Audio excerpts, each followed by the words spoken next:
Hello, everyone, and welcome to Scouting Sessions. I'm Jérôme Bérubé, and I'm joined by Brad Allen. Hey, Brad, how's it going? It's going well. I have another fantasy update, which is that Oh, when our initial video discussing how like my team is already finished for the year, like legit finished. That was before Filipino was crushed by Tom Wilson, and one of my friends in the pool reminded me that it had nothing to do with the injuries. My team just sucks, so I've been stacked against, and things are getting worse. I have Dustin Wolf. He is underperforming relative to my expectations, not helping me. So it is what it is. But I still think he'll be a Vezina candidate. Maybe not this season. Maybe not because the team is admittedly like I didn't think it would fall off this hard for them. But if this keeps up, they're going to be trading some key pieces here. It's going to get pretty ugly for Calgary. Might be finishing bottom five. Things will turn around pretty quick. maybe Flames fan will be a really big fan of us because they will be tracking all the top draft eligible players and they will follow us until June. So in this week episode, we're going to talk about the Atlantic Division. So it's part 3 of our draft review.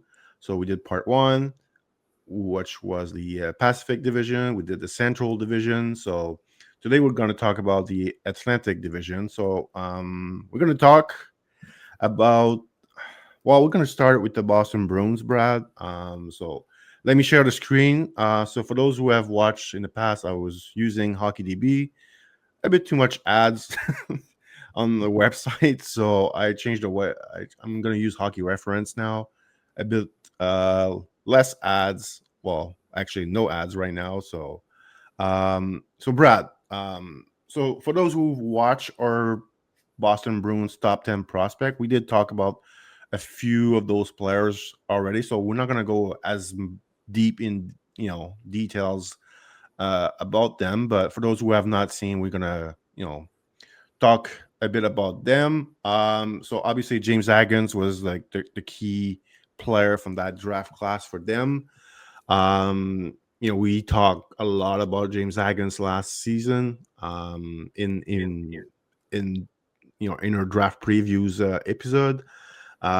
We did talk about him in the top 10 Boston Bruins. So maybe Brad, if for those who have not seen, maybe refresh their memories or tell them a bit how we feel about James Haggins and how important he is for the Boston Bruins in the coming years, because they don't have a lot of prospect and their team is a bit in a weird phase, I guess, right now, with Marchand being in Florida now, Bergeron retiring, so they're Pasta's still there, but they need some really key guys offensively to it, and obviously they took him 7 overall, so the Bruins really believe Agans one day will be one of a key player offensively for them. But so I'll let you talk a bit about Agans, and we'll go down the list here on the other prospect after.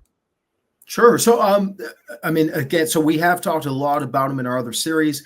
For any of you who have not seen our work before, strongly recommend the series we did on the draft final before the final ranking before the actual draft occurred, because we break down Haggins really in depth, like legitimately 30 minutes straight talking about just James Haggins. So, to generalize this, there's a couple of outcomes here, right? So, first of all, the pick made all the sense in the world. It's right in their back door. They're extremely comfortable drafting out of the USHL. They've seen Haggins multiple years. I'm sure if we talked to some people in the organization, they were probably thrilled to get him, probably thought that he fell a bit.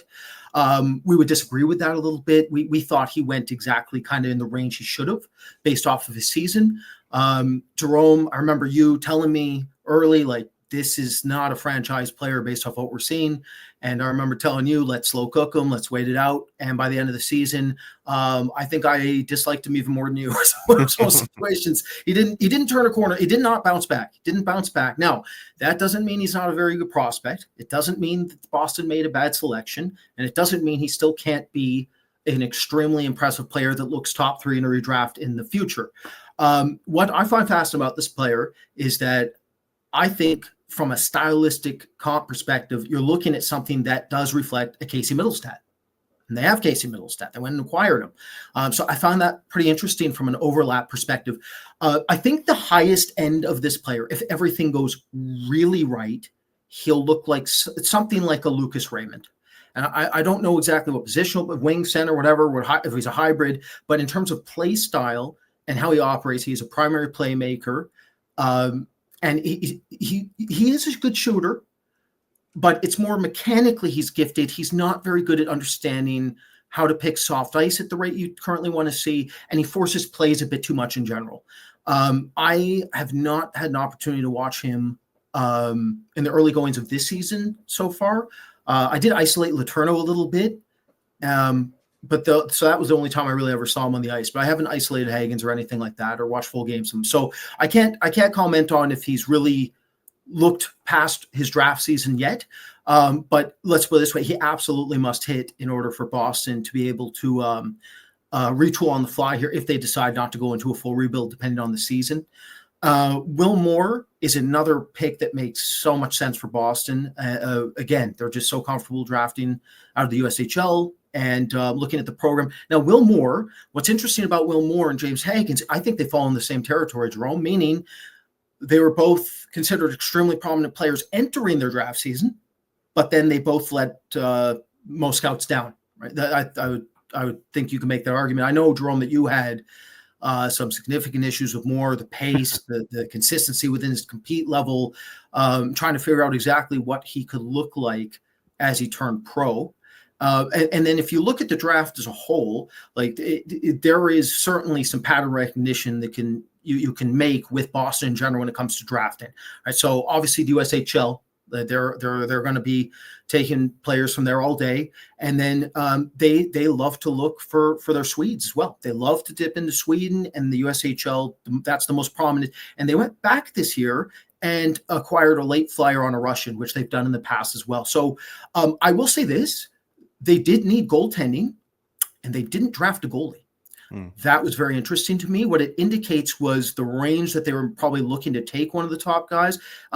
They maybe felt it was too aggressive, and then their goalies left, and then they decided not to dip into the pool 2 or tier 2, tier 3 range of the goalies, which is interesting, very interesting. But yeah, overall, I thought they had a pretty decent draft. Like, yes, we don't love Will Moore, but at 51. It's not a bad value pick. James Hagens at 7, you can make the argument for him at 7 for sure. Cooper Simpson, enigmatic, low floor sniper, but tremendously talented. He can really shoot a puck. And Vashek Blanash, who we've talked about in the other segment there, I think is one of the true dark horses of this class, even though he's extremely raw. So overall, I thought it was a pretty decent draft. Yeah, I mean, for Moore, like as much as he drove me crazy last year with being a bit too vanilla at times, and also, but then I have to think about, well, judging by the history of the last few years, guys that leave the program, they usually get better.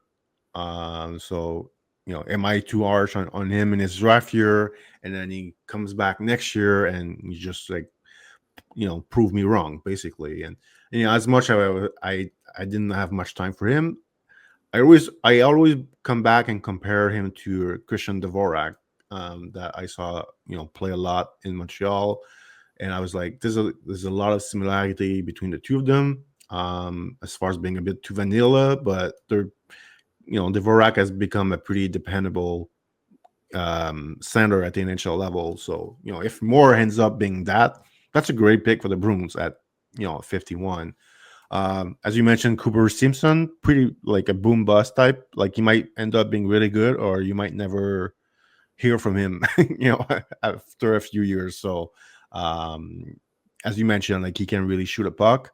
Cole Chandler, as you mentioned, the Bruins, they draft a lot out of the USHL, Sweden, and they always have a late pick on a Q player. They got Frederic Brunet a few years ago, was a 4th, 5th round pick.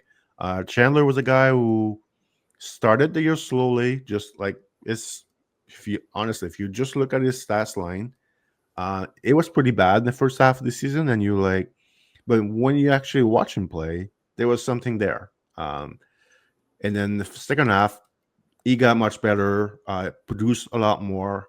I mean, he's not going to be a big offensive guy. Like the skill level is there's some limitation there, but he does a lot of things that maybe one day he can be like a defensive center at the NHL level. So we'll see how much he progresses. He's back in the queue.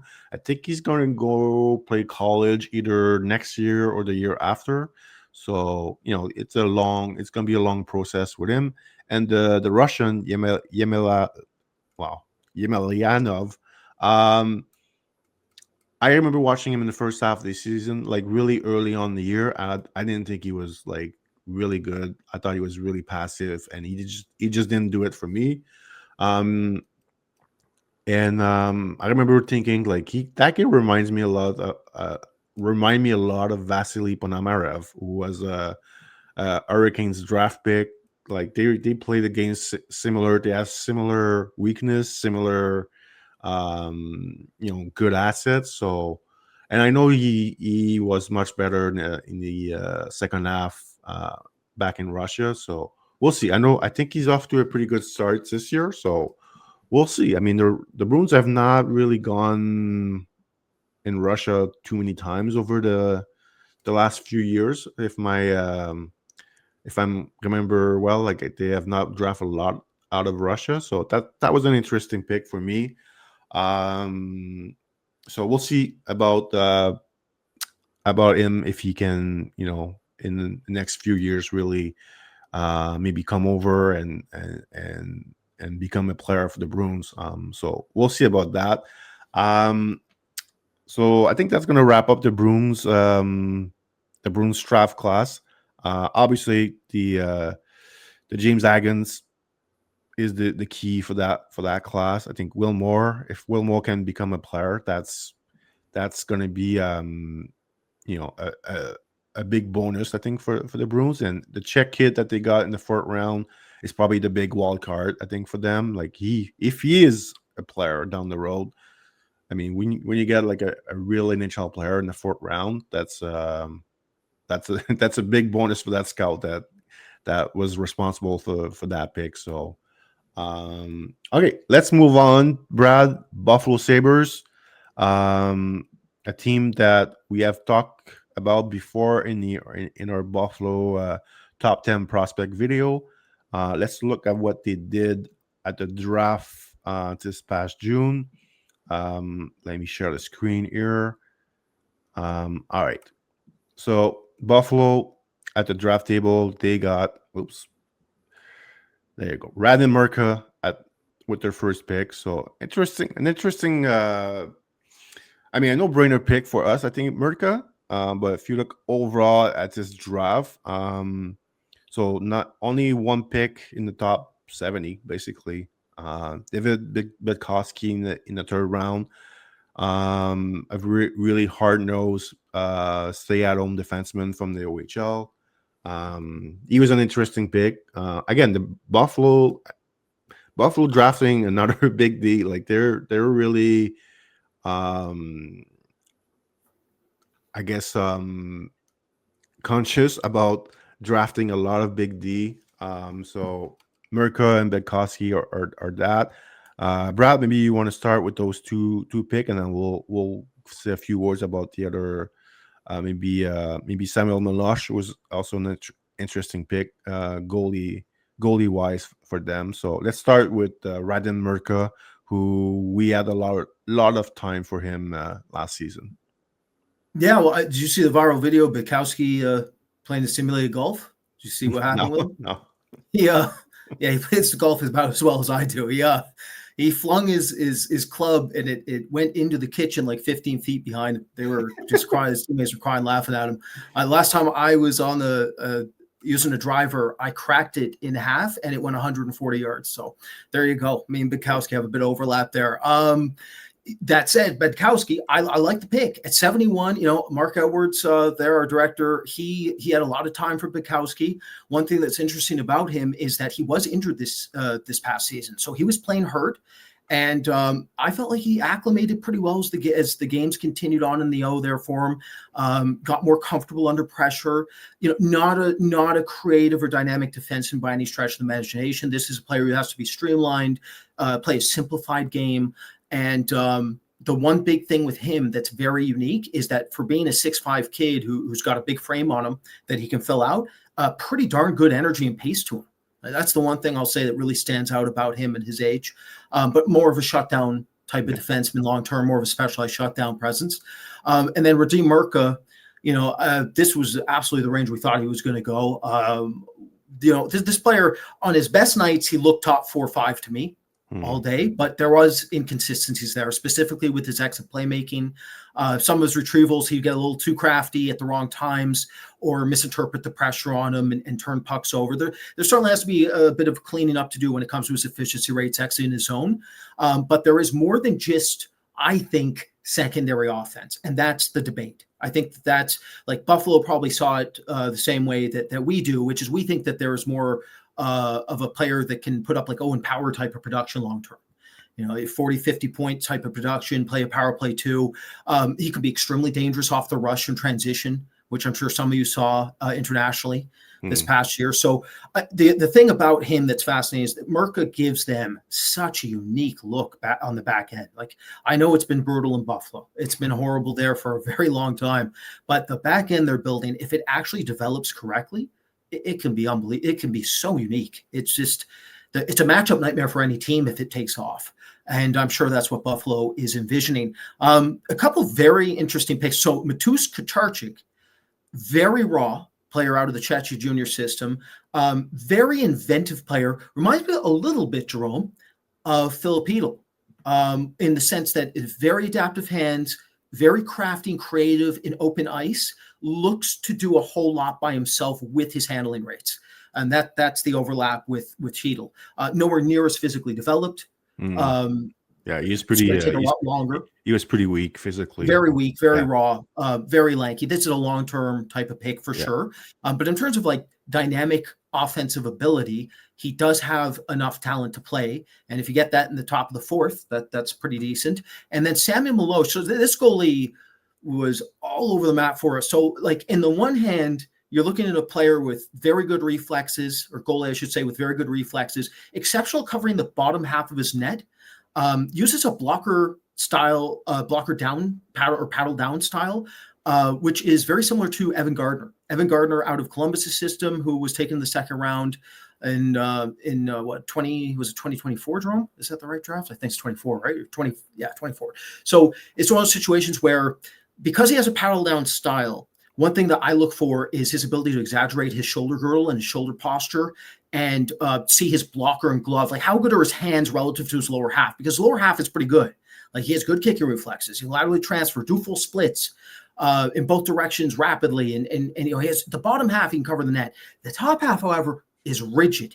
So he's a paddle down style goalie who has a lot of rigidity with being able to actually elevate back up into a standing position. So I had a lot of worry from that perspective. He's also incredibly inconsistent with his rebound control. I would argue one of the worst goalies with his rebound ability is just technical control is behind by quite a big margin. The other factor is that when he's laterally transferring, he fails to make external hip rotations and adjust with those rotations. So he actually goes back to his post on the nearest angle that's relative to the shot. So it's one of those situations where he can explode laterally, but then he's exploding laterally while not being on the right angle. So he has to learn how to, like, for instance, Frolov in that class was exceptional with external hip rotation, switching micro adjustment rates, be able to get back to the flat angle that's necessary for the shot selection on, say, like a high danger or lateral passing play into a slap shot, where this goalie doesn't do that yet. So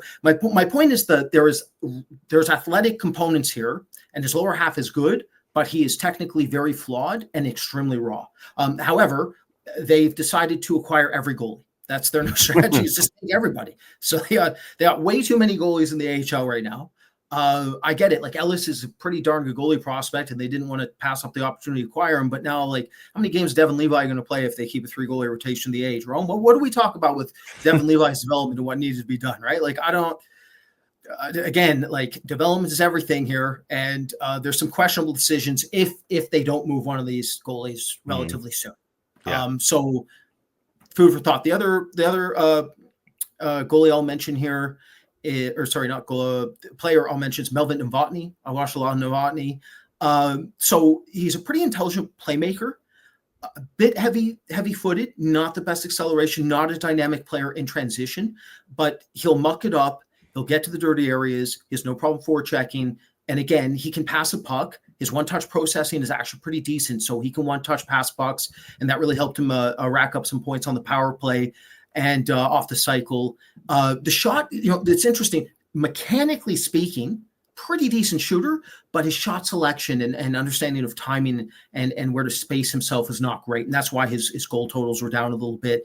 But for a 7th round pick, that's the range I had him. I can't remember where we put him, Jerome, but that was the range I had him, was a 7th. And I'm trying to remember Evgeny Prokhorov because I know he was the backup for Kach Kachuk. And I can't remember him off the top of my head, so I have to pass on him for now. But not bad work overall. Like it's one of those situations where if they can get one of Kacharchik, Bidkowski, a Novotny, Milos, a player like if one of those can hit with Mirka or Bidkowski, that would really go a long way for them.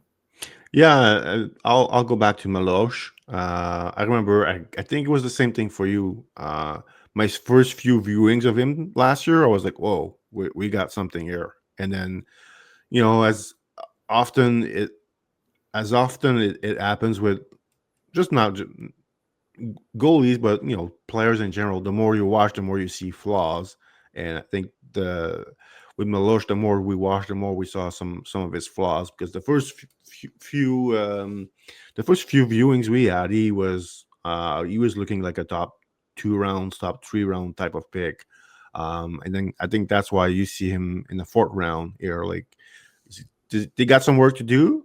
He's back in the queue for 2 more years, and then after that, he's going to play at Northeastern University. So again, he's going to take advantage of the new CHL NCAA rule, and I think it's awesome for goalies. And he's doing it the right way. Keep playing junior.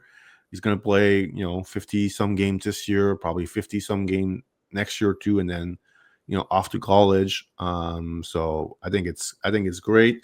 Like those 3rd picks in round 5, 6, 7, they all like usually those guys are not supposed to play in the NHL if they're getting drafted in the 5th, 6th, 7th round. You can always find someone that can surprise you. So we'll see. Novotny is off. He's actually playing the USHL this season with Muskegon. Point per game so far, 6 goals in 10 games. So things are going well for him. Noah Laberge that they got in the 5th round now plays for Acadie Batters, is now in Newfoundland. So he's a Q defenseman. He's a good defenseman in the Q. I just didn't see enough there really for me to put him on our list. So we'll see how much better can he get this season, and then the next few years once he turns pro with the Sabres. But I just didn't see enough. I thought he's a good Q defenseman, but there's a big difference between being a good Q defenseman and an NHLer. But in the 5th round, it's okay. It's not a big deal. So yeah, I think that's going to wrap up the Sabres draft review, Brad. So we're going to move on to our next team, and our next team will be the Detroit Red Wings, who every year seems to make a lot of like really nice pick at the draft table, and they did again this past season. Let me just share the screen, but the first pick was maybe your favorite player ever with Carter Bear. So yeah, Carter Bear was their first pick. Let's take a look at the rest of their picks here. There you go. Carter Bear, they got him at 13. Like they got lucky because without his injury, he's not there at 13. He's gone top 10. What can we say about Carter Bear? He's awesome. Smart player, a bit of a throwback mentality to his game. Very high energy player, doesn't quit. Um, the skating was probably the weakest part of his game, but that's a guy who can provide offense, can provide defense. I would say he's a culture type of player that you need in your franchise. He's not fun to play against. He's a physical, annoying player to play against. A big trash talker as well. If you're a defenseman, really hate playing against guys like him. So yeah, he was our guy last year. Like we really early on in the year, we really watched him and we're like, yeah, that guy's a hockey player. That's the famous say we say in the scouting circle. But he was great with Everett. And unfortunately, the injury at the end really kind of like, destroy his season and playoff hope with Everett. And Everett lost in the first round, also in the WHL playoff. But yeah, he's back healthy now. He's playing. I think he had a good camp with Detroit, and we have a lot of time for him. Brad, you might want to add a few things on Bear, but also we can talk about the other draft picks here, like Eddie Genborg, who we kind of miss on last year based on what we have seen so far this season. Well, I mean, he's got the intensity of a Macho Man Randy Savage promo. That's it. That's what you want. That's the game changer. So with Bear, like for me, I said before the draft, whoever gets him later than he should go, we knew he'd fall because of his injury. Whoever gets him wins the draft. That's what I said, and I'm going to stick to it. Detroit, 13th. So this is Seth Jarvis all over for me, 100%. We thought Seth Jarvis went way too late. We said whoever gets Seth Jarvis, congratulations, it's on. Mm-hmm. Carolina got him. The rest is history. Detroit, it's time. So this is the thing about this pick that really matters. A lot of the criticism of the Red Wings is that they get some players in drafts, but they're not high end enough for it to be difference makers. So like Nate Danielson right now, he projects to be more of like a specialized defensive center with secondary offense, probably plays a 3 position and then gets the penalty kill time and maybe power play 2. You get a kind of a Swiss Army knife sniping forechecking machine in Branson Nygaard, who he's going to be a role player, but a darn good one. But again, he's a role player. So this is the first pick in a long time since Simon Edvinsson, really, since they get a real impact player to me. And that's huge for Detroit. Detroit needs that. Carter Bear is going to be that. Carter Bear is going to be an incredibly special player. I think he's going to be basically Brandon Hagel. For basically what Hagel does for Tampa, I think Bear will do for Detroit. And that's going to elevate them real quick. So phenomenal. The next pick, I got to give them their props here because I messed up, Jérôme. This one's on me. Eddie Genborg. When we first watched him, I do have biases. I'm human like everybody else. I make mistakes all the time. It's in one of those situations with Genborg where I looked at his skating. I was like, it's too ugly. I can't handle that. I can't look at that any longer. Like I would never draft this because I can't handle the skating base, right? Like there's exceptions to this rule. Like, Bobby Brink is the ugliest skater I've ever seen, but he's a heck of a hockey player. Beautiful, beautiful hockey player, right? And admittedly, he's gotten a lot faster than I thought he would, Jérôme. Like he's clocking in pretty quick. Like Bobby Brink's skating development's been extremely impressive. So what I should have done, and what I always preached to everybody else and decided not to do it with this player, was go back to the draw and make sure at the end of the season that the skating hasn't really increased, or what you're seeing or saw earlier you didn't like is still present, or you got to make sure. You got to make sure on players. This is one of the only players that I didn't get to go back to in time. And I remember preseason, I messaged you, Jérôme. I watched. I told you then I was worried for us. I was very worried, and now I'm even more worried than I was then. This is a very good pick. I think this is one of the best value picks in the draft. I think they have the next Holmstrom. I think this is the net front demon who's going to do everything down low and dirty, and he's physical, and there's more to him than I thought. Like he even uses 10-2 skating in open ice sometimes. Ron, I didn't even think it was possible he could do it. I think his hips are usually not on a swivel. Let's put it that way. But there's a lot here. He's just a gritty, determined, hardworking, down like just a great play, like just built for North American hockey. He is. he is like your typical hockey prospect player, and we missed him. I blame myself.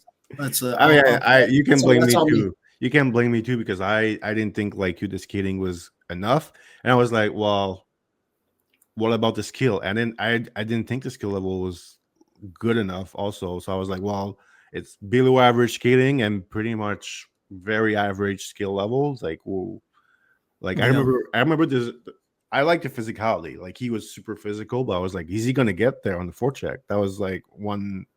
You know, Mhm. you can hit hard, you can hit like a truck, but if you don't get there in time on the forecheck, that's an issue. I remember the Islanders took a guy named Etul Liukis back Yeah. in 2021, Bless and you, do.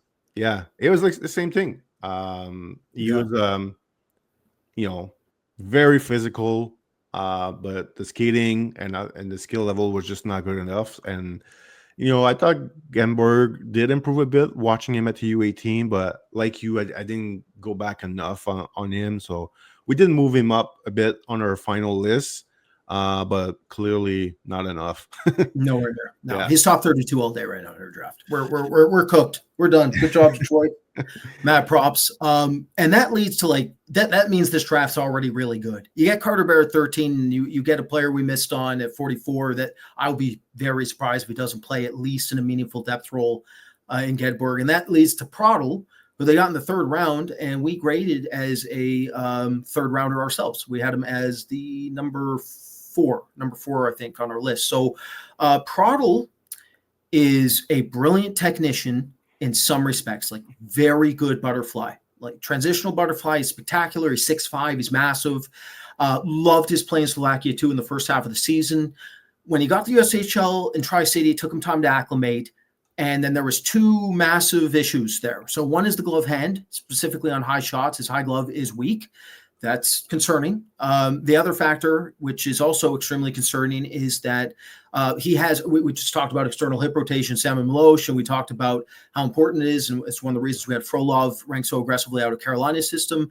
Prodl has very rigid hips. So his external hip rotation, when he's trying to fully extend on kicking shots, he can't really do it. So when you see something like that in a goalie, one thing you have to do is weight the small area skating really heavily, especially with his micro shuffles, his inside edge work, T push-offs as well. Like even large area skating really matters. How he integrates into his post and out of his post, all these things really add up. And one thing I noticed was that he actually improved his micro shuffle rates dramatically by the end of the season. And he was one of the youngest goalies in the draft, and he's huge and 6'5". I'm like, okay, well, if he's doing that now, that means when he's 21, 22, his micro shuffle rates should theoretically make up for the limited external hip rotation to the degree that I think he can actually still be an NHL goalie, and that's why we had him ranked in the top 5 still. So I love the pick, is what I'm trying to say. I think they have the deepest goalie pool on earth now. Between their top two there in Kosa and what's his name out of the college, Jerome? What the heck's his name? I can't remember. Augustine. Thank you, Trey Augustine. Between Kosa, Augustine, and Prodl, like their system's ludicrously deep. And then Michael Sverchik. This was another one of my favorite players in this draft.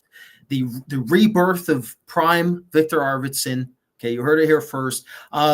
This player, like, don't get me wrong, this is not going to be Arvidsson production-wise. Okay, this stylistic comp. I don't expect this player to put up 60, 70 points in the NHL at any time. However, as Jérôme mentioned, when you look at the back half of the draft, if you get anything, you get any players that play above replacement level, it's phenomenal.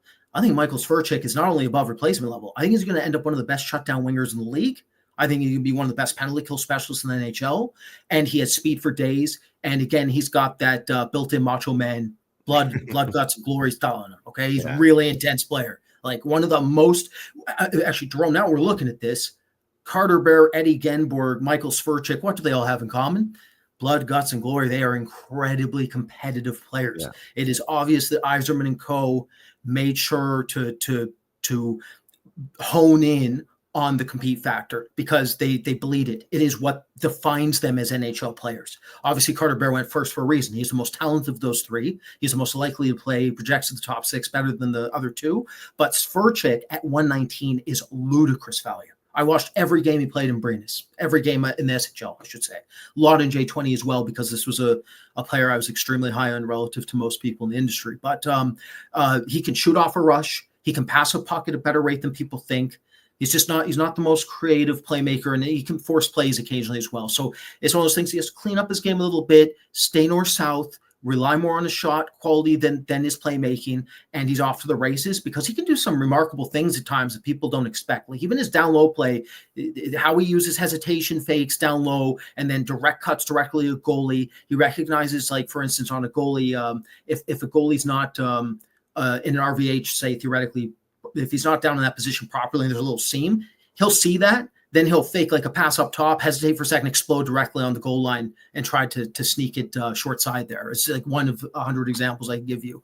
His one-touch process around the net area is also very good, which is critical for him because, again, he's not the most dynamic playmaker, but he's a quick one. He can move pucks quickly down low, and that matters for him because he has to be a smaller, dirtier, down low style of player, I think, in order to translate, even though he does have good shot quality off the rush.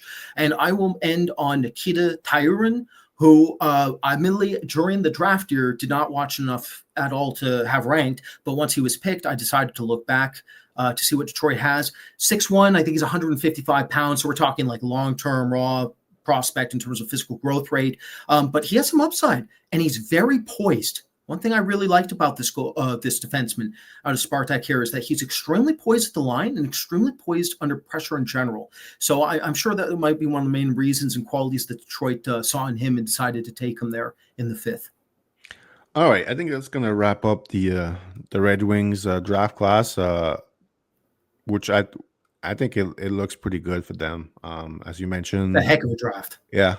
As top 5 drafts for us for sure, right? It's got to be top 5. I mean, if Carter Bear becomes what we think, if Gamborg becomes what we now think, and then Severik become like what you think, and Prattle becomes like a NHL goalie, whether it's number 1 or number 2 or 1A, whatever, back up or 1B, something above replacement level. That's a heck of a draft by them. And usually the Red Wings have been good at the draft. They have been pretty good at drafting, safe prospect. You mentioned Danielson, Marco Kasper was another one. Yeah, Kasper, right? Didn't mention Kasper. You're right. He falls in that. Yeah. So, and you can make the case Carter Bear fits in that, but I feel like the upside is like he's safe. He's safe because we know he's going to play. That's not even a question. But we think the upside is obviously a lot higher with him. So, all right, we'll move on to our next team, the Stanley Cup champion, Florida Panthers. And what happens when you're the Stanley Cup champion? You don't have a lot of high draft pick. So I'll just share the screen here. What the Panthers did at the draft in June. So here's their picks. So obviously no pick in the top 111. First pick in the 4th round. So a lot of I guess a lot of hope draft picks. You're just gonna hope one of those guys will pan out. Who do you want to start with, Brad? Because I remember Arvid Drott was a guy you did mention that you like more than most. And he's back in Djurgården this season, so maybe we can start with him. But start with whoever you want under draft class, because other than Drott, I don't know a ton about the other guys that they took. I remember their first pick, we did watch him, but I think we forgot him for the book at the end. So another casualty of. Do we actually? Are you sure I didn't write? I loved him. I'm pretty sure I wrote him for us. I have to check. Top 55. I'm pretty sure we made sure he's in there. I'm pretty sure we did. I'm positive on that one. Okay, I messed up a couple, but not that one. We had Kongsback Clivo in there. Sure, I'll start at the top, work my way down. So Mads Kongsback Clivo stylistically reminds me a ton of Emil Heinemann. A little bit behind at the same age. Like Heineman was almost a goal a game in J20, where Kosvac-Kleivo took off towards the second half and into the playoffs, where he surged. He was also very good at the U18s in Division A there for Denmark. So very, like, the kid's a horse, phenomenal toolkit, like can really skate. Neutral zone entry rates are there. His handling ability and transitions there. He looks to attack one-on-one a lot. So when I was debating some people in the industry about him, one of the big criticisms was he's just not a very smart player. What I noticed towards the end of the season was that he was starting to understand that he didn't always have to be as aggressive as he was. And once he started to breathe a little bit and let the game open up for him, he did make some high-end passing plays, like ones that I was surprised he made, and I was a big fan of him. So I was like, okay, if he's capable of this type of pass now, like he might really have some. So I wanted to see him in the SHL, and that's what I got to see. And you reminded me of Jérôme, one of our favorites. You reminded me of the Traffinator. There's a little bit of Herman Traff going on here. So these are good things. For a fourth-round pick, this is very close to me with Michael Sverchik. Now, Sverchik, a higher floor. For a fourth, I think Michael Sverchik has one of the highest floors you'll ever see. Like, if you looked up, Michael Sverchik is the Sistine Chapel to me, okay? He's like the holy grail of fourth-round picks. He can't get any better. But Kosvac-Kleivo, I thought, was one of the best fourth-round picks of this draft. I really thought Florida nailed it with this pick.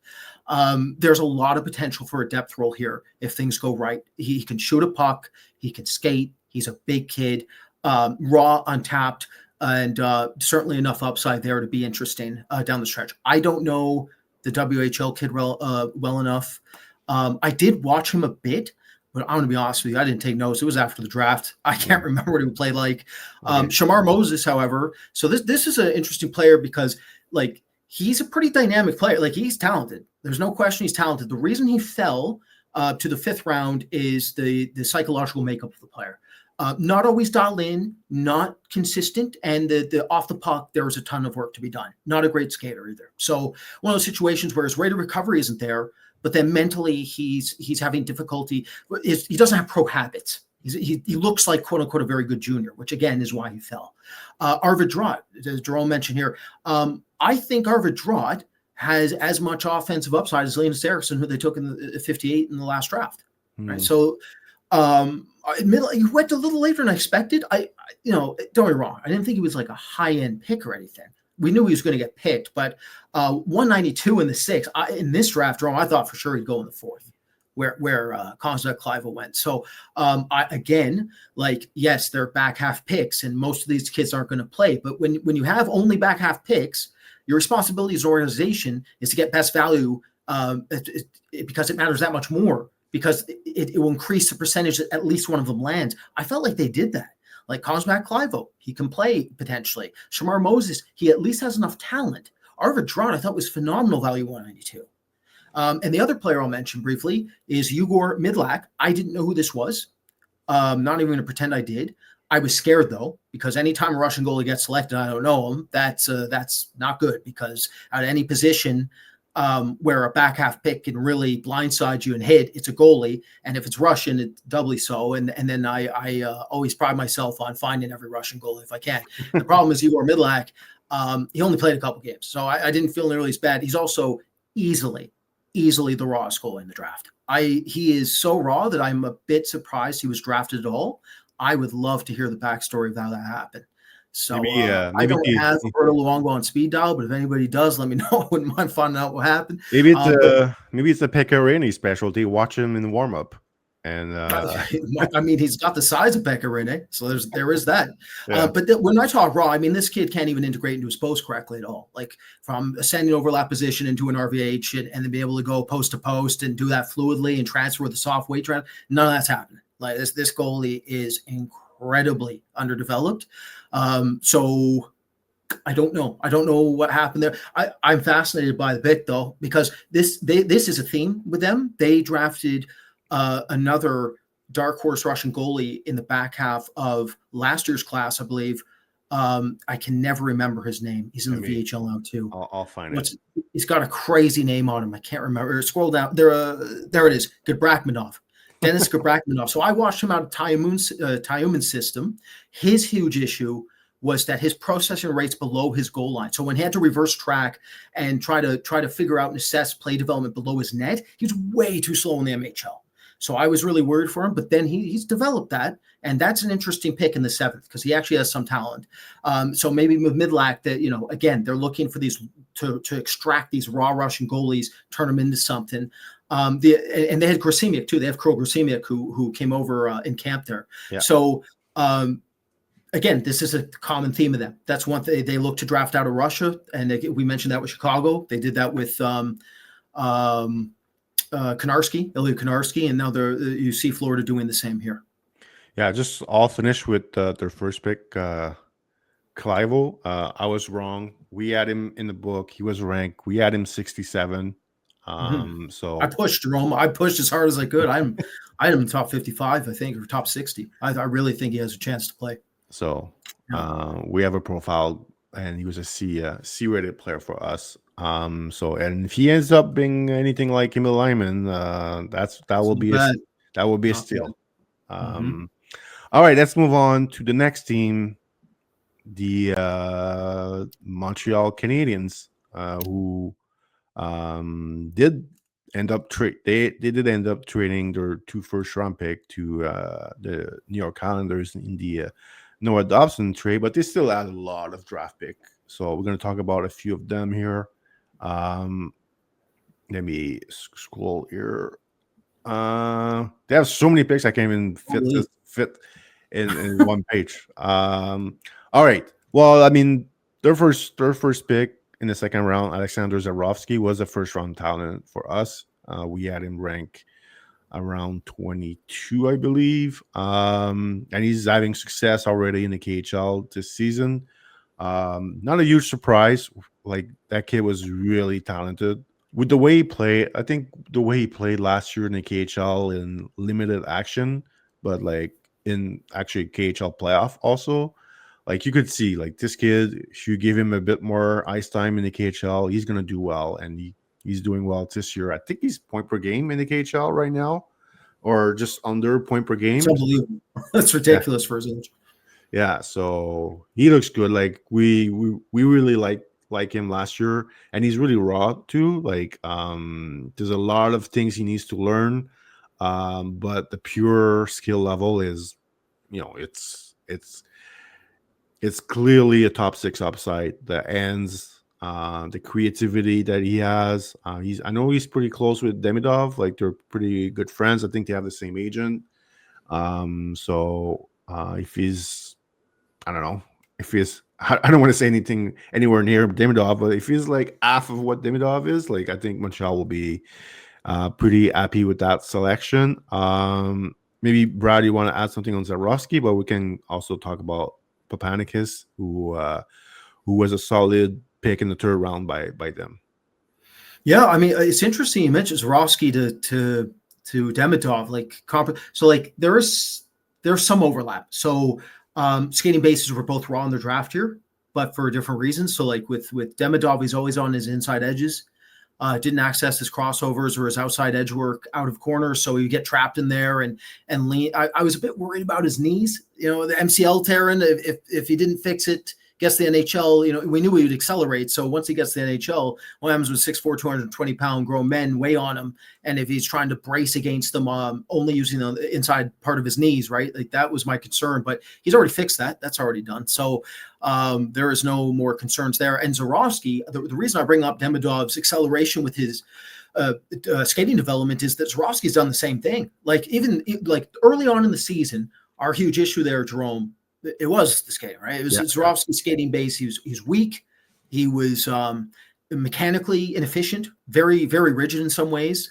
And we were worried how that would really translate in general, because he's an instinctual driver. He wants the puck. He wants to do everything with the puck.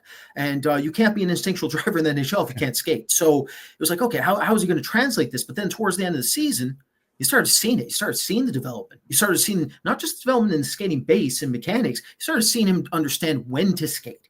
He started understanding how to pressurize on the defensive side more. He understood how to create a better 200-foot game that really led, I think, to why Montreal was so comfortable drafting him as high as they did.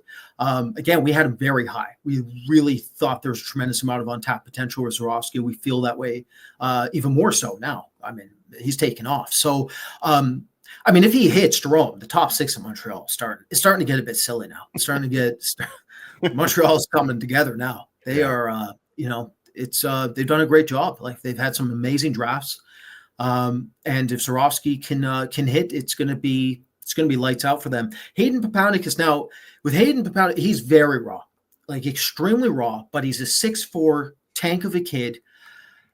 He has no, some players, you say he doesn't know he has no idea what he is. Like you almost want to, he's the type where you're going to have to do a whole lot of coaching. You got to be very slow with him in terms of his development, but in terms of raw upside, like when he wants to, he can be extremely useful defensively. When he wants to, he can finish his checks. When he wants to, he can be inside driven.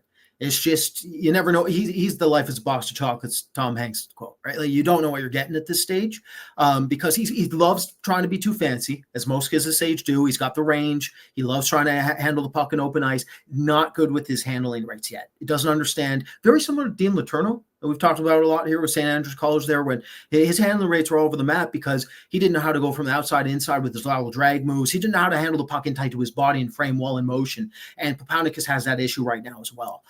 Now, that said, Letourneau has cleaned it up. So can Papanickas? Because Papanickas is equally as coordinated, if not more so. He's a bit shorter too. It doesn't hurt when it comes to coordination issues. So he can shoot a puck. He looks like he projects to be a power play 2 who will play a flank. He has a one-timer. He can skate. He's toolsy. So I think he's going to be more of like a defensive third-line rangy specialist player who is going to be dangerous in transition off the rush with his shot, be on a power play 2 flank, and drive you nuts occasionally because I think, he's the type where he's going to miss assignments. He's going to be a little too fancy sometimes when he can't. He's going to have to learn to play a bit more of a streamlined game. And if he can do that, then he can take off. And what about what did you see from Bryce Pickford and John Moody, Jérôme? Well, the Pickford pick was an interesting one because he was a second-year eligible defenseman, and he actually had like pretty good success with Medicine Hat last year. Scored a lot of goals from the point. Let me just get the stats here. He scored 20 goals in 48 games last year. He scored 13 goals in 18 playoff games. The big question with him is like how much, like can he actually defend at the NHL level? He's not a big guy. Well, he's an I guess 6'1" now. Yeah, he's 6'1". But like defense is the big question mark. And our WHL scout Jay Brad was his thing with him. Like I can dig the talent, but the defense is just not good enough for me. So he didn't push for him for our list. So we didn't have him rank. He's off to a pretty good start. 7 goals in 11 games. So almost like a fourth forward at this point with that player. So we'll see how much he can improve his play in his own zone. LG Mooney. Didn't really have. I mean, the program last year was just like a bit of a mess of a team. So, and he was also hurt for a bit. So he didn't have the greatest, draft year. But that kid is a player. He competes hard. He skates well. He's got some skill too. I remember the U18. Like other than Brady Martin, I think Mooney was the most physical player in the tournament, and he's like. Not even 5'8". So he's a gamer. So it's gonna be interesting to see him at Minnesota. He's off to the NCAA, so he should be there for at least, I would say, minimum 2 years, maybe 3. The Canadiens they're pretty stacked with prospects, so they can be really patient with some of their prospects. So in Mooney's case, like maybe he's there for 3 years, and then after that he turns pro. But getting him in the 4th round, it's not a bad pick at all. And I was there this summer at their summer camp. He did really well there too. So interesting pick. You want to touch on the goalies, Brad, because they did pick two of our goalies that we actually had time for in Arseny Radkov and Alexis Cournoyer. So Radkov is now playing in the queue, and Cournoyer actually left the queue. He's in the NCAA with Cornell. So maybe Brad quickly maybe touch on those two goalies, and we'll move on to the next team after that. Yeah, so Radkov was the only goalie we had ranked that was a backup last season. He was a backup in Ty Moon's junior system. That's not a good team, but he managed to get a couple games against top end MHL teams like Omsk, where he put up 50. I think it was over 50 saves in one of those games that really helped showcase like kind of what he can be. So he's big, raw, and reflexive. Very good reflexes, and but again, like just lateral transfer rates, skating base, hands, all that needs a ton of work. But they have time to cook them, and they put them in the queue, which is again Belarusian going to the queue and then college. That doesn't happen every day, so that's interesting. But he has some upside for sure. Like he's one of those goalies where I won't be shocked if his numbers in junior are ever really good or consistent. And then out of nowhere, like as a pro, if he develops correctly, he'll kind of take off and you'll be like, what? That might be what happens with Radkov. But we had time for him. We have him top 8, I believe, in our rankings. So we definitely had time for him. Alexei Cournoyer, we also had a lot of time for. So Cournoyer is a very intelligent goalie. He's a blocking style goalie. That doesn't mean he doesn't have some athleticism. He does. But the way that he interprets the game, he tries to stay controlled. He tries to be very calm, very calculated with his movements. And unlike Radkov, whose glove hand and hands in general were under a little bit, Cournoyer's glove was very good, like one of the best glove hands in the draft. But he was an overager as well. And he had a really weird development background. He hit the queue, halfway through the year, Jérôme? Yeah. And took off, which is kind of rare. He had phenomenal numbers in the queue, absolutely ridiculous numbers in the queue. I thought he played pretty darn well, even against the top teams like Moncton. I thought he held his ground. So I thought it was good value in the 5th. And then I'll end on the only other player I can really talk about here, and that's Carlos Handel, who, like Pickford, I don't like the big question mark for me is there enough defense for him to actually hold? Because I know one issue you had him was that he's passive. Like he's a pretty passive player. And he's not special. It's not like this an offensive defenseman. This does not have Pickford shot. So it's one of those situations where if you're not going to have an elite level of talent or have some sort of specialized offensive quality, you better be able to hold defensively. And that's the big development arc with Handel long term. Well, can he increase his pace? Can he increase his intensity day to day? Can he get that consistency defensively where he's moving enough and getting in front of plays enough and breaking them up enough to actually be able to hold long term in the NHL? Yeah, I'll just finish with Cournoyer because this is like his story is pretty amazing. He played in the so for those who don't know, in Quebec we have the high school system, and then usually elsewhere you go after high school you go to university. Here in Quebec we have like the CJAP, which is like either a 2-year or 3-year program you do, and then you go university. So after his high school, like after he was done with Midget, he went play CJAP. The thing is, if you're a hockey player and you play in the CJEP league, that means very, very, very 99.9999% chance you're not going to be an NHL draft pick. You don't go play in that league if you're going to end up being an NHL draft pick. So he played that. He actually played for one of my friends and former colleague in this on this CJEP team. So that was pretty interesting when I did reach out to my buddy there who coached him, and he gave me some good insight on Cournoyer as a really hardworking kid, very confident too. And then he played in Maritime's Junior A Hockey League. Again, you don't go play in that league if you're going to be a NHL draft picks. And then he got called up at Christmas, and then he was amazing. So really wild story with Cournoyer, and he played 20 games in the queue, and then he left the queue. He's going to play at Cornell this year. So he's going to be there for a few years.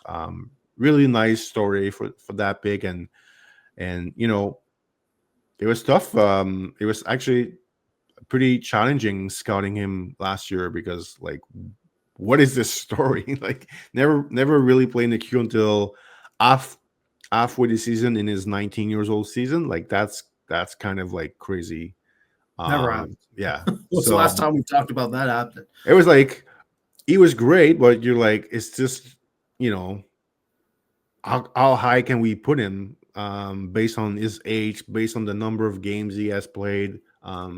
So we'll see if that and that pans out for the Canadians, but we'll see. He's really an interesting goalie prospect, and the Canadians are starting to have quite a few goalie prospects on their hand. With obviously you have Dobus in Montreal, you have Fowler, they have they have Radkov, they have Cournoyer, they have another Russian goalie. And I might forgetting if one or two here, but like they're pretty stacked with young goalie prospects. They might need to, like, for their summer camp, have more nets because they might have too many goalies for their camp. So anyway, that's gonna wrap up Montreal here. Let's move on to the rival in Ottawa, the Ottawa Senators. Let's take a look at what they did at the draft. Brad, they did draft one guy you had a lot of time for in Logan Ensler. So Ensler was their 23rd pick. I know you had him way higher than that on your list, but let's talk about him and a bit of their other draft picks. So I'll let you start with Logan Ensler. Yeah, I lived on an island. I think he's phenomenal, and most people disagree with me. I guess I don't know. He went 23rd, so I guess most of the industry disagree with me. Yeah, I had him top 10. The huge thing with him is like you look at the base, like he's one of the best skaters in the draft, and we're so from a scouting perspective, what's interesting about this draft? We're going to look back on this as a huge data point in terms of the history of scouting, because it's the first draft where we saw so many kids who are first-year eligible actually playing in college. We haven't had to deal with that as often, right? And if we do deal with it, it's usually players who are phenomenal, right? Like the Brady Kachucks and Quinn Hughes of the world, where it's like, it's just going to be Fantilli, it's, ridiculous players. This is the first wave of players where it's not always going to be the blue chip guys who are in there now. Now, so we from a scouting perspective, that's a challenge for us, because what makes us quote unquote experts. Like we just, the only thing, we watch a lot of hockey. That's what we do, but we don't have these data. We have not seen this, so it's new to us too. So this is where we're prone to probably making some errors. Now, did I make the error? Maybe. Maybe it's on me. Maybe you should have got 33 instead of 23. I don't know. But from what I saw, when you look at modern day NHL defenses, how they operate, how important and significant the skating base is, I really think that Ottawa drafted something that can play in their top four one day. Now, one thing about him that admittedly I get it too. Some people are scared off because when he makes mistakes, they can be extremely loud. So for instance, like he'll be under pressure at the wall, and instead of trying to just chip it off the glass on his backhand, get himself out of danger, he's going to just spin off of that, throw it right into the middle, and now we got a problem, right? And that's stuff like that can really get under coaches' skins. And from a scouting, this is the thing about scouting. One thing that takes time to learn is to allow a player the opportunity to make mistakes, but then weighting them equally, right? Like you don't want to always have, like, yes, a mistake could be louder, but it's still one mistake. It doesn't count for 4 or 5 mistakes. However, in college hockey, that's what I thought we saw. We saw that a lot more with some of these kids. They were making louder and bigger mistakes. So from a scouting perspective, I tried to give him some benefit of the doubt, and maybe I gave him too much benefit of the doubt, but we'll see. Blake Vanek is a really interesting pick. So this kid, this is Thomas Vanek's son. Yes, we're aging. We're rapidly aging. I got arthritis. I got tendonitis in my left arm. I got a herniated disc. I can barely stand up. it's over for me. I hope it's not over for the rest of you. Blake Vanek is Thomas Vanek's son, but he plays nothing like Thomas Vanek. Okay, so Thomas Vanek, if you're all old enough to remember his game, like incredible shooter, sixth sense of time in the offensive zone, operated through a slap shot. Blake Vanek is not that whatsoever. He's much more of like a monster kid who can really skate. He can fly through the neutral zone. He's I think more of like a give and go, like rapid sequence type of player who looks to set up his teammates as fast as possible and put himself back in good positions and finish in tighter than net. He just scored a beautiful goal though with the USHL. I remember from like mid distance in the circle. I was like, whoa, where did that come from? So there is some of that in him.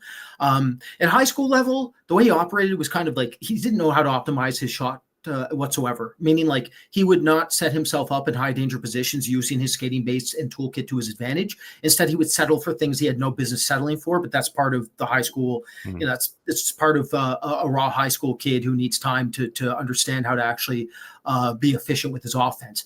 So if he can learn to do that, like in 93, you might hear about him one day. He has a lot of potential. Again, he's one of the best skaters in the class. Like he's a top 15 skater in that draft. And he's very young. I think his August birthday, Jerome. So one of those situations where if you give him time, you might get something.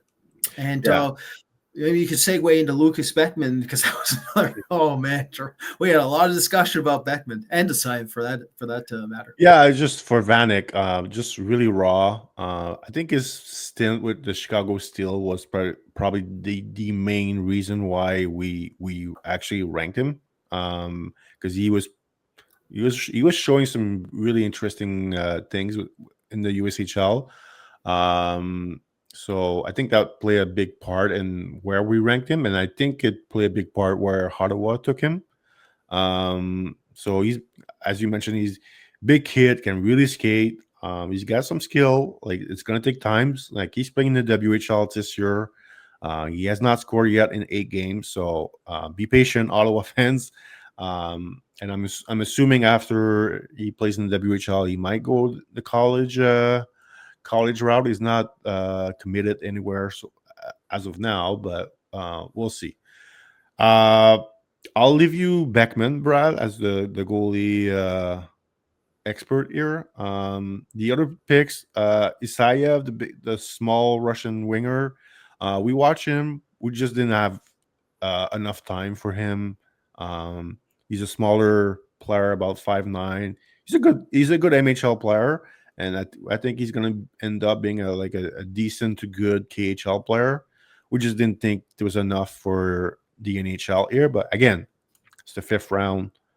You can take some flyer on some guys. Maybe your evaluation is a bit off, and then in 2-3 years, he's ripping up the KHL and looking like a steal of a pick. But mainly the size skating combo was my big issue with him. Like I like the way he played, just didn't.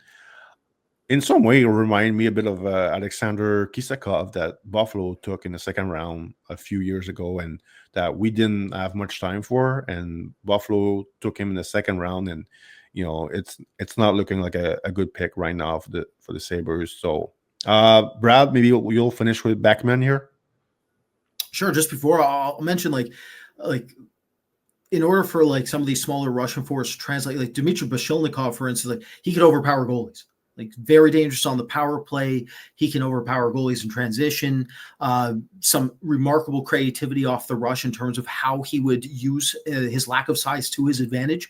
Where with Isayev, we didn't see that much, right? That was one of the big differences. He's talented, but not to the point where we saw a player that could really translate to the NHL. Though, again, we've been wrong. So, yeah, Lucas Beckman. This is the thing about this player. From a mental perspective, he's everything you want.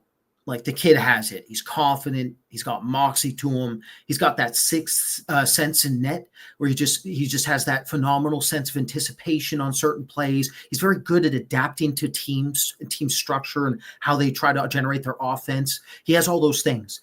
The big thing with him is he fights through it physically. He's not an overly physically gifted athlete. And so what's the minimum threshold athletically relative to a goalie who mentally has it? And that's the question. That's the Beckman question. He just left me extremely uncomfortable overall. But admittedly, I can, if he hits one day, overcome some of his physical limitations. Like, again, his hip line is very poor relative to his size. Not pretty darn rigid when it comes to mechanically integrating into his net from like a standing into an RVH position, or when he has to try to make a recovery, use like backdrift recovery skating after a shot goes wide and he has to try to reintegrate. He's extremely raw when it comes to those types of things, but he's also very young. And he has time. So if he can physically develop and actually ends up a solid backup one day and I look wrong, I won't be shocked. Let's live with that. And I will say this, like from a development perspective, leaving Merrilanen, there is some overlap with Merrilanen. Merrilanen was also very intelligent. He's also physically underdeveloped. And then he took off, and Merrilanen is looking like he should be at least an adequate backup now. Bruno Idzin is an interesting one, Jerome. Do you want to give the backdrop of him in J20? And because was he Croatian? Yeah, isn't he Croatian? Yeah. Like how many Croats have we seen drafted? Not a long list. Yeah. I do secretly scout Croatia. I just don't tell anybody because I'll get yelled at. But I want to go to that country. That country's beautiful. Mirko Krokop, high kicks for days. I'm there. But we never have to scout Croatian players. So I was pretty interested because I remember when he went to J20, I asked you about him. And what did you tell me? He's not very smart. That was my take. He was really raw. Like he was showing that he was not from like a typical hockey country. Like he didn't. There's some part of the game he just didn't get, and he was behind other guys. But he did add. He's a good athlete, and he knew, and he knows how to shoot a puck. That was like the two things that he was good at. And then he moved to the USHL last season, and I was kind of blown away how, at least on the like he was, his production was actually good. He was producing, right? Yeah, I was surprised. I'll be honest, I was a bit surprised. Yeah, so interesting pick. Like, kind of, it'd be nice to have like someone from Croatia in the NHL. To be honest, that'd be a great story. So we'll see. We'll see. I mean, those 6th-round picks are very, you're praying basically. You're to get an actual NHL player. So, So I think that's going to wrap up the Ottawa. I'll throw in Trofimov real quick for you if you want. I do know him. Russian goalie. Russian goalie. Yeah, we know him. So still in his system, one of the best systems. He's a +1 goalie, so he was a bit of an overager there.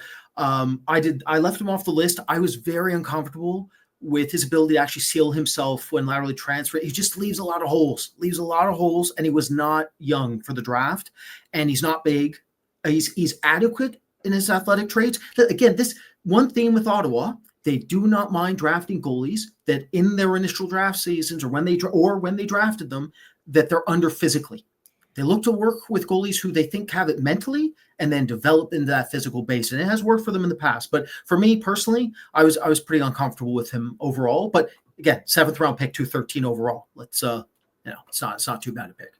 Yeah. All right. Let's move on to the next team, Tampa Bay Lightning. A team that usually don't really care about their draft picks. They usually trade those picks as often as they can.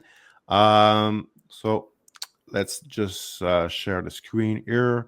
But Ethan Zata was their first pick, a guy we struggled a lot last year, Brad.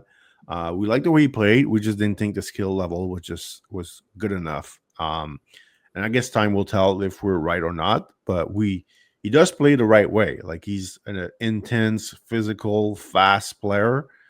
So, there's a chance maybe he ends up being a 4th-line center. But even then, we were not too sold on it last year, and it shows in our rankings.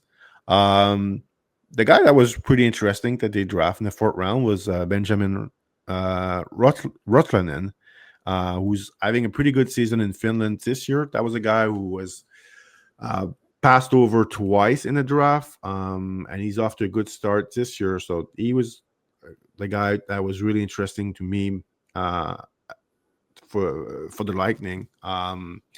And then elsewhere in the draft, I think Everett Baldwin, who plays in the queue this season with St. John, had a good camp from what I've heard. I have not seen him so far, but I remember watching him a bit in the USHL last season. Really good skater. Skating is the number one asset to become like a good pro down the road. I just didn't think there was enough hockey sense with that player. And he's an average size D, not really high in offense. Defensively, I don't know. So those type of defensemen, there's less and less of those defensemen in the NHL. So, and then if I'm not convinced about the hockey sense, it's that's a bit why he was not on our list. But I'm looking forward to watching him play this year in the queue. St. John has quite a few draft eligible to watch. So once I get to watch St. John a bit more, I'll have a good idea about him. So Brad, maybe you want to touch on some of their draft picks. Sure, yeah. So Ethan Zeta, love the way he plays. Like the kid's a monster out on the ice. Like you just bleeds the game. You can tell he bleeds the game. Like just the work ethic, the hit rates, the ferocity. He was the only player that matched what's Philly's second rounder that we loved out of college, Jerome? Oh, yeah.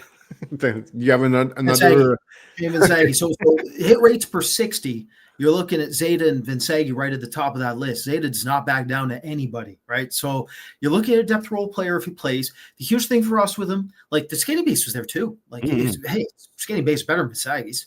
Yeah, for sure.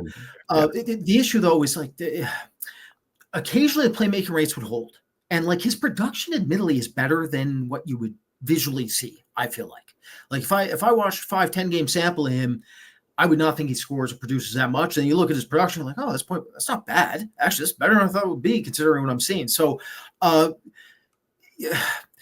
the thing with this player is like his execution rates were not high at all in most areas you're looking at. So his handling rates were poor.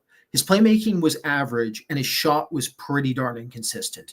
And then when you break down his shot further, it's like, okay, his wheelhouse isn't there. His snapshot from mid-range, probably his best asset. Catch and release is okay. Wrist shot ability to actually adjust it through triangles is it's missing because, again, the handling.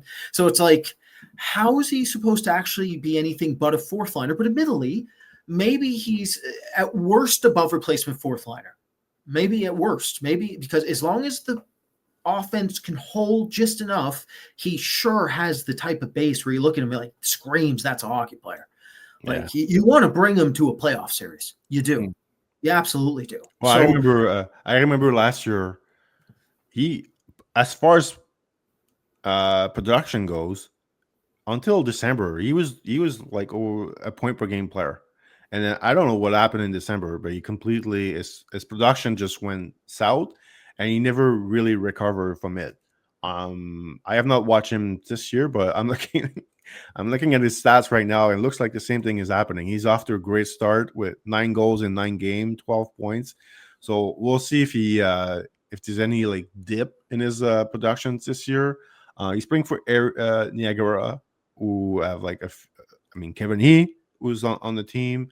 Rulebrook, another draft eligible for 26. So we're gonna keep an eye on him. But yeah, for us, just the actual skill level and the production we didn't really believe in that player. So I'll let you continue, but his season last year was weird. Like the first 3 months were quite good, and he was looking like a top 50 pick, and then the rest of the year he looked like a 6-7 rounder the way he was playing.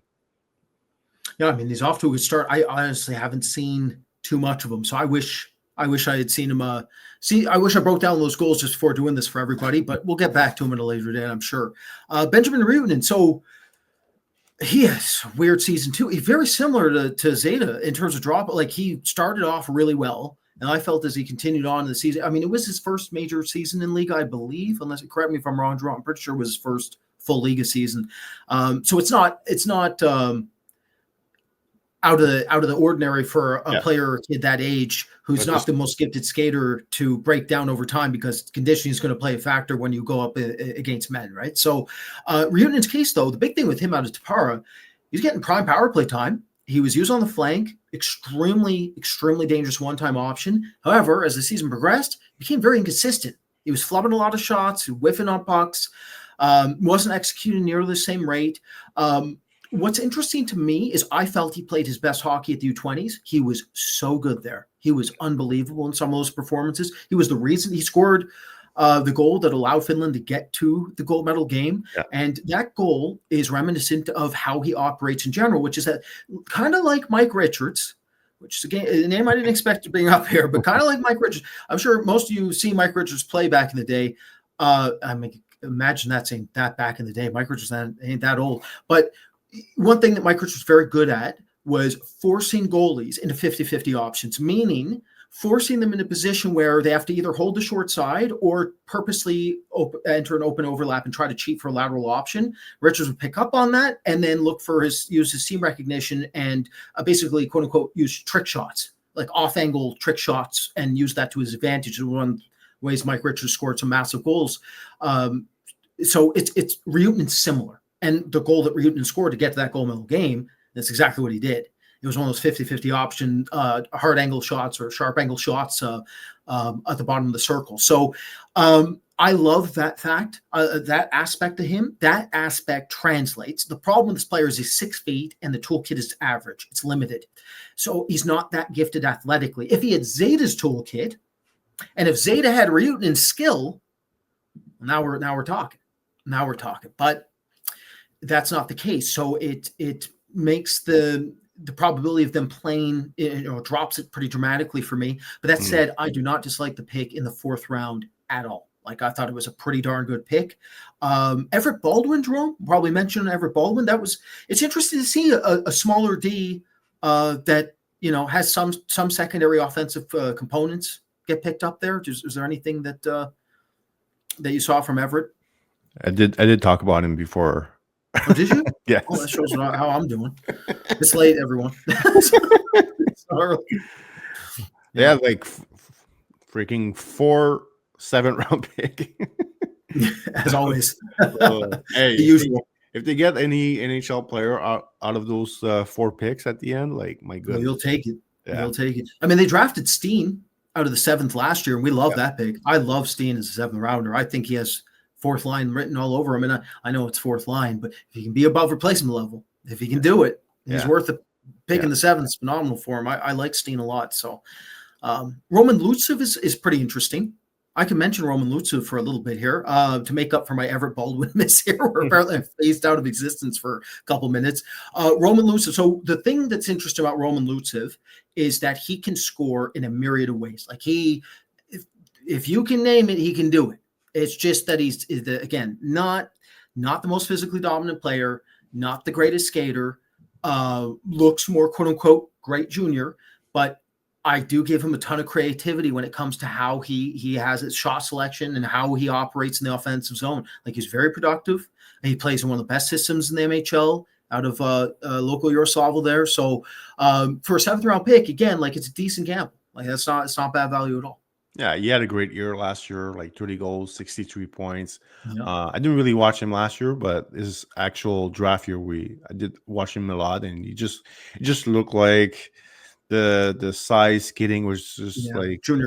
And he looked more like a good junior / good Euro, but not enough for NHL. So we'll see. He's back in the MHL this year, so he's playing pretty much his 4th season in the MHL.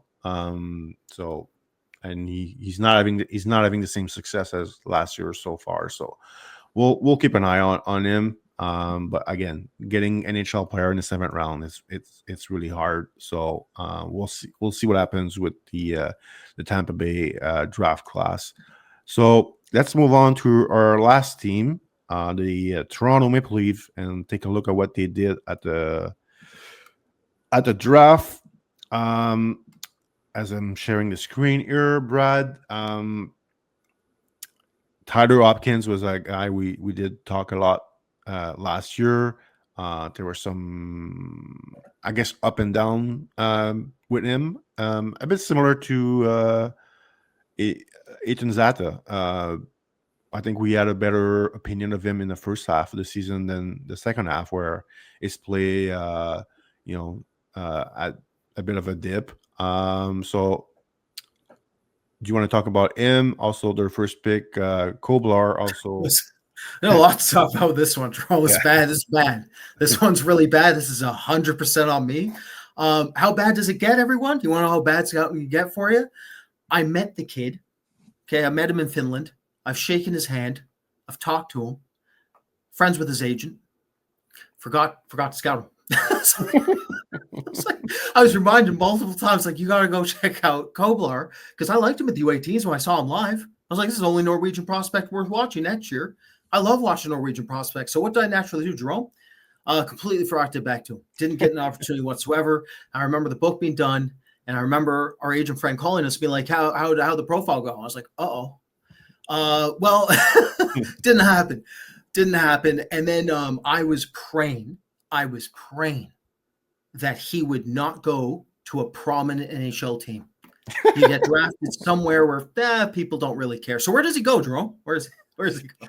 The center of the universe. Center of the universe. So there you go. That's what happens. That's how it happens. That's karma. That's called scouting karma, folks. That's how it goes down. So Tinas Koblar should absolutely have been ranked by us. Very, very interesting player. Great kid. So the huge thing with Koblar, you see a player who's basically 0.5 points per game and under in J20. That means no draft 99% of the time. Okay, it's very rare. Elmer Soderblom falls in this category. And I bring up Elmer because it takes unique traits from a player that's under 0.5 points per game in order to be drafted. That's exactly what Tinas Koblar has. He's a 6'3.5", 6'4" kid who's built like the juggernaut, tremendous amount of physical tools, can skate well too. He's nimble, he's quick, he's agile, he's coordinated. Crossover mechanics are there. He can do a whole lot in open ice. He can make some very interesting and sophisticated plays that Tyler Hopkins, William Bell, Harry Nancy do not project to be able to make. What's fascinating to me too about him is when you look at Koblar, he actually put himself in a ton of positions to score. I went back and watched him. This again, I did not get to scout him in the draft. I went back, watched what I was missing. I was getting yelled at. His execution rates are lacking, right? But that happens with the bigger kid. Matthew Nyes, Jerome. They drafted Matthew Nyes. Matthew Nyes had some execution errors. He was only point per game in the USHL, and people thought that he wasn't good. We thought he was phenomenal, but most people, that was one we got right. Most people didn't, though, because the execution rates were lacking relative to the actual talent and mechanical ability. Koblar falls in that category. I'm not saying he's Matthew Nyes. He very unlikely ends up in that realm. But in terms of development curve and what you look for from a scouting perspective, there is some crossover. There is some similarities there. He does look good in Lexington in the SHL. I did watch a bit of him there. He does look already like a horrible miss that I will have to live with forever. So it's one of those situations, you know. In late September, he scored like a really nice goal in the ASHL. I was like, beautiful goal. Oh, yeah. Oh, I was sent that clip legitimately 5 times by different people. So there you go. When I miss, listen, when my fantasy seasons aren't going, people gaslight me, tell me my team is terrible, try to trade with me, get assets from me for nothing. And when I miss in reality, it's even worse than that. It's way worse than that. It will haunt me. But that's the job of the scout, is to be haunted. So there is potential there, but he needs time. He needs time to cook. Tyler Hopkins, what Jérôme mentioned there with Zeta, I totally agree with. There is some overlap here because Hopkins, you look at him, 6'1.5", built well, like physically imposing kid. He can finish his checks. He can play a gritty, determined game. He's a natural center in some respects. He's defensively responsible. But man, his execution rates drove me crazy, Jerome. Like some even just basic lateral transition plays, just everything falls apart on him. And it's like, well, let's wait. Let's keep waiting it out. By the end of the season, like there's such a delay. There's like a lagging phase between his initial selection of what play he wants to make relative to how fast he has to make it. That's his big issue. Like, for instance, He'll make a lateral drag on a power play across a triangle and time it correctly to the screen, the moving screen. But then the mechanics are behind, so everything's lagging. Everything just way too much of a lagging phase within how he operates from an offensive perspective. I don't think it's a mental trait that's like a hockey sense related trait. I really think it's a mechanical error. So the bet here by Toronto is when he continues to develop, can he up his coordination to bypass those mechanical limitations where everything's lagging? That's the big issue with Tyler Hopkins for me. William Bell, this is a very prototypical north-south power forward who's extremely limited offensively, but gives you everything you want in terms of pace, energy, forechecking instinct, skating base, size, physicality. You name he has the if he gets above replacement fourth line, that's the dream, right? That's what you're looking for. Harry Nancy falls into a similar category. Harry Nancy's a big, imposing kid, raw. I think has more untapped potential than Bell, though, offensively. I think he's a bit better offensively in terms of scoring ability and scoring rate. So, did they get an opportunity to draft too high up? No. So you're ending up taking a lot of project picks, and that's what they did. But I give them full marks. I think Koblar is a very interesting pick. And let's put it this way, I'm going to make sure that Sweden is fully swept this year. We're not having this happen again. I mean, it's one thing to miss on a kid where it's just in the SHL, or in Sweden. It's another thing entirely when I meet the kid. You can't meet a kid and just not go scout him. So that's on me. I'm going to make sure this does not happen again. Hopefully the next one, if there is a next one, it's not in Sweden, it's not Toronto who drafts him. Listen, I spent a lot of time with my Excel sheet. It's like my favorite page to open on my laptop, and his name was always there, but there's so many guys that we have to watch. Sometimes we're a small staff. Yeah, we are a small staff. So that's one of the reasons that sometimes we're going to miss on prominent players. Like, again, I don't have actually any excuses here, but when it comes to most other players, the excuse is what Jérôme is saying, where we have some issues because we do have a smaller, more tight-knit staff. We try for this to not happen, but like there's always like one guy or two guys per year that feels we miss. So, and sometimes we're kind of hoping to not going to pan out, but in this case, good chance that he's going to pan out for at least as a depth role at the NHL level if everything goes right. So, too bad for us. All right, well, that's going to wrap up this week episode. So that was a review of the Atlantic Division. So we got one more episode to go, the Metropolitan Division. So that will be next week. Brad, thanks a lot again. We're almost done with our review of the 2025 NHL Draft. So stay tuned for next week. You can watch also. We have a ton of video content on our YouTube channel. We are reviewing every team top 10 prospect. So we did. I just want to say hi to all the Chicago Blackhawks fans because our video was really, really popular with their fan base. They're very into the rebuild. Apparently, Kanserov is way better than we know. I'll tell you that. I got a lot of messages too, not just on there, but a lot of messages being like, "Yeah, you didn't watch enough Kanserov," and you'd be right. We didn't watch that much Kanserov before doing the rankings, so we'll see. Well, maybe, but also people should learn how to spell his name because I think I saw 5 different spellings. There's a lot of different Russian pronunciations are hard. Anyway, so we'll see about that in the future, but keep watching our video. We are over the 1,000 subscriptions, so that's pretty cool for us.